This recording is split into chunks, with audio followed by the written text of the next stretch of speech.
दोस्तों, मानव जीवन बहुत ही कठिनाइयों के बाद मिलता है और मानव जीवन जीना भी इतना आसान नहीं है। हर दिन मनुष्य के जीवन में तरह तरह की मुसीबतें आती रहती है और साथ ही उसका दिमाग कमज़ोर होता जाता है। आज की इस कहानी के माध्यम से हम सब जानते हैं कि मनुष्य में ऐसी कौन सी आदतें पाई जाती हैं जो उनके दिमाग को धीरे धीरे कमज़ोर कर देती है। दिमाग हमारे शरीर का महत्वपूर्ण अंग है। हमारे शरीर के अंदर होने वाली हर क्रियाएं हमारे मस्तिष्क से ही संचालित होती है। किसी घटना पर हम कोई भी सुझाव देते हैं तो वह केवल और केवल मस्तिष्क के ही कारण हो पाता है। यदि व्यक्ति का मस्तिष्क ठीक से काम न करे तो वह इस दुनिया में जीवन जीने के लायक ही नहीं रह सकता। सभी जीवित प्राणियों में मस्तिष्क जन्म से ही होता है और इसका विकास उम्र के साथ साथ होता रहता है। लेकिन कई बार हमसे जीवन में कुछ ऐसी गलतियां या फिर आदतें बन जाती है जो हमारे मस्तिष्क को कमज़ोर कर देती है और इन आदतों के लिए कोई और नहीं बल्कि हम स्वयं जिम्मेदार होते हैं। दोस्तों, महात्मा बुद्ध की शिक्षा हर किसी के जीवन को एक नई दिशा दे सकती है। एक समय की बात है, महात्मा बुद्ध अपने कुछ शिष्यों के साथ यात्रा पर जा रहे थे। चलते चलते वह एक जंगल के पास पहुंचे और उस समय अंधेरा होने लगा। महात्मा बुद्ध और उनके शिष्यों ने निर्णय लिया कि आज की रात वह इसी जंगल में बिताएंगे और कल सुबह होते ही आगे की यात्रा पर निकलेंगे। उन सभी शिष्यों में से बुद्ध के एक परम शिष्य भी थे जो कि कद में नाटी और बहुत भोले भाले थे।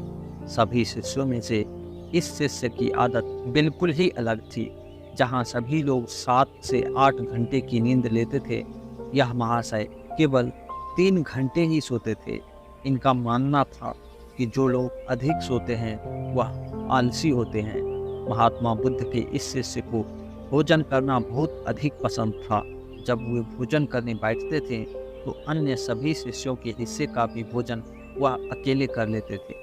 इसी प्रकार उनकी कई ऐसी आदतें थी जो अन्य शिष्यों को परेशानी में डाल देती थी। ऐसे ही उस रात जब महात्मा बुद्ध और उनके शिष्यों ने जंगल के किनारे पर अपना डेरा डाला, तब दूर दूर तक पानी की कोई व्यवस्था नहीं दिख रही थी। इस बार पानी खोज कर लाने की जिम्मेदारी बुद्ध के उन भोले भाले शिष्य को ही दी गई थी। महाशय मटका लेकर पानी की खोज में निकल गए। उसका शरीर पहले से थका हुआ था। काफी सोच विचार करते करते और चलते चलते आखिरकार उसे एक तालाब दिखा। उसने तालाब से मटके में पानी भरा और पानी लेकर जैसे ही आगे बढ़ा, वहीं पर वह चक्कर खाकर गिर पड़ा। उधर महात्मा बुद्ध और उनके अन्य शिष्य उनकी प्रतीक्षा कर रहे थे। जब प्रतीक्षा में पूरी रात बीत गई, तब अगली सुबह महात्मा बुद्ध स्वयं अन्य शिष्यों के साथ अपने उस शिष्य की खोज में निकल गए जो रात से वापस नहीं लौटा था। सभी लोग उसे खोजते खोजते उसी तालाब के पास पहुंचे और मूर्छित हुए उस शिष्य को होश में लाने का प्रयास करने लगे। जब वह शिष्य होश में आया और महात्मा बुद्ध को अपने सामने देखा तो वह चौंक गया। उसे कुछ भी याद नहीं था कि वह तालाब के पास क्या कर रहा है। उसके इस व्यवहार को देखकर अन्य सभी शिष्य उस पर हंसने लगे और उसे मंद बुद्धि कहकर चिढ़ाने लगे। वह भोला भाला शिष्य वहीं पर रोने लगा और कहने लगा कि हाँ, मैं मंद बुद्धि का। तब महात्मा बुद्ध ने सभी को शांत कराया और अपने शिष्य को समझाते हुए बोले कि हम सभी ने देखा है, तुम्हारी आदतें अन्य मनुष्यों से बिल्कुल अलग है। तुम बहुत कम सोते हो और बहुत अधिक खाना खाते हो। मैंने तुम्हारे अंदर एक नकारात्मक चीज को महसूस किया है जो तुम्हारे मस्तिष्क को दिन रात कमजोर कर रही है। तब वह शिष्य और अधिक तेज से रोने लगा और कहने लगा, हे गुरुदेव, आप भी मुझे मंद बुद्धि कह रहे हैं। तब महात्मा बुद्ध ने कहा कि नहीं, ऐसा नहीं है। तुम एक होशियार और बुद्धिमान मनुष्य हो, किंतु तुमने कुछ ऐसी आदतों को पाल रखा है जिसके कारण तुम्हारा मस्तिष्क कमजोर होता जा रहा है। तब शिष्य ने कहा कि हे गुरुदेव, ऐसी कौन सी आदतें हैं जिनसे मनुष्य का मस्तिष्क कमजोर होता है। तब महात्मा बुद्ध ने कहा कि आज मैं तुम्हें एक बात बताता हूँ कि ऐसी कौन सी आदतें हैं जो मनुष्य के मस्तिष्क को कमजोर कर देती है। मेरी बात को सभी लोग ध्यान से सुनना। महात्मा बुद्ध ने अपनी बात प्रारंभ करते हुए कहा कि पहली आदत, नींद के महत्व को समझने में भूल कभी मत करना। कई ऐसे व्यक्ति होते हैं जो नींद को गंभीरता से नहीं लेते हैं। उनका यह मानना होता है कि ज़्यादा सोना समय की बर्बादी होती है। यदि वे कम सोएंगे तो अधिक कार्य कर पाएंगे और अधिक सक्रिय रहेंगे, जबकि यह सोचना बिल्कुल गलत है। नींद हमारे शरीर की एक मुख्य आवश्यकता है। दिन भर काम करने के बाद जब शरीर थक जाता है तो उसे कम से कम 5 से 6 घंटे की नींद की आवश्यकता पड़ती है। तभी जाकर वह अगले दिन के लिए सक्रियता से तैयार हो पाता है। कम सोने वाले व्यक्तियों की मानसिक क्षमता भी कमजोर मानी जाती है। इसीलिए मस्तिष्क को तरोताजा और तेज रखना है तो रोज 5 से 7 घंटा जरूर सोना चाहिए। दूसरी आदत, आवश्यकता से अधिक भोजन करना। दोस्तों, कई ऐसे व्यक्ति होते हैं जो सोचते हैं कि एक ही जीवन मिला है, इसीलिए इसे खाने पीने और मौज मस्ती करने में बिताना चाहिए, और इसी सोच के कारण वह आवश्यकता से अधिक खाना खाने लगते हैं। न तो उनके खाने में किसी प्रकार की कोई गुणवत्ता होती है और न ही वह कभी खाने की मात्रा पर ध्यान देते हैं।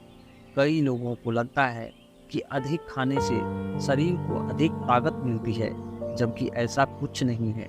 अधिक खाने से शरीर में केवल बीमारियां ही लगती है, कभी पाचन संबंधी बीमारी तो कभी शरीर का मोटापा। यह सब कुछ खाने की गलत मात्रा और उसकी गुणवत्ता के कारण ही तो होता है। जब व्यक्ति का शरीर बीमार रहेगा तो इसका असर मस्तिष्क पर ही होगा। इसीलिए अपने मस्तिष्क को तेज रखने के लिए सही मात्रा में और सही गुणवत्ता वाला भोजन करना चाहिए। तीसरी और खास आदत, खुद को कार्य करने की मशीन समझना। इस संसार में कई ऐसे व्यक्ति हैं जो दिन रात काम के पीछे भागते रहते हैं और इस बीच न तो वे अपने शरीर को आराम देते हैं और न ही कभी अपने परिवार को समय दे पाते हैं। ऐसी आदतों से उनके जीवन में तनाव बढ़ जाता है और एक दिन ऐसी थकान हो जाती है कि फिर वह पहले के जितना सक्रिय नहीं हो पाते हैं। इसीलिए अगर आप भी खुद को कार्य करने की मशीन समझ रहे हैं तो आप अपने शरीर को नुकसान पहुंचा रहे हैं, साथ साथ अपने दिमाग को भी खराब कर रहे हैं। इस आदत को आज ही खत्म करें और एक सामान्य जीवन जिए। जितनी आवश्यकता है उतना ही कार्य करें। चौथी आदत, बुरी आदतों की भरमार रखना। कई व्यक्तियों में लक्ष्य इतना अधिक होता है कि वह किसी भी काम को ठीक से नहीं कर पाते हैं। उनके शारीरिक और मानसिक शक्तियों में अक्सर कमजोरी पाई जाती है और इस कमजोरी का मुख्य कारण होती है उनकी गलत आदतें। काम को टालना, आवश्यकता से अधिक सोचना, बेकार की बातों पर चिंता करना, यह सभी दिमाग को कमजोर कर देने वाले लक्षण होते हैं। इसीलिए यदि सही जीवन जीना है और दिमाग को तेज रखना है तो सबसे पहले अपनी बुरी आदतों को खत्म करें।